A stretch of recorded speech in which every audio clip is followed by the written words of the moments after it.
ಅತಿವೃಷ್ಟಿ ಮಳೆ ಅಬ್ಬರಕ್ಕೆ ಇಡೀ ಶಿವಮೊಗ್ಗ ನಗರ ನಲುಗಿದ್ದು, ಅನೇಕ ಬಡಾವಣೆಗಳಿಗೆ ನೀರು ನುಗ್ಗಿದೆ.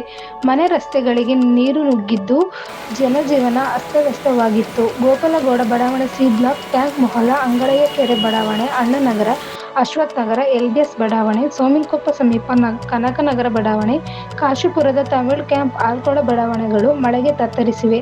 ಮನೆಯಿಂದ ಹೊರಬರಲಾಗದೆ ಜನರು ಪರದಾಡುತ್ತಿದ್ದ ಸ್ಥಿತಿ ನಿರ್ಮಾಣವಾಗಿತ್ತು. ಹಾನಿ ಪ್ರದೇಶಗಳಿಗೆ ಮಹಾನಗರ ಪಾಲಿಕೆ ಆಯುಕ್ತೆ ಕವಿತಾ ಯೋಗೇಶ್, ತಹಶೀಲ್ದಾರ್ ಗಿರೀಶ್, ಇನ್ನು ಅನೇಕ ಅಧಿಕಾರಿಗಳು ಮತ್ತು ಸಿಬ್ಬಂದಿಗಳು ಭೇಟಿ ನೀಡಿ ಪರಿಶೀಲನೆ ನಡೆಸಿದರು. ಅದನ್ನ ಯಾರು ಹೇಳ್ತಾರೆ ನೀವು? ಪಬ್ಲಿಕ್ಸ್ ಅಲ್ಲ ಅವರು, ಪಬ್ಲಿಕ್ ಅನ್ಬಾಕ್ಸರ್ ಅವರು.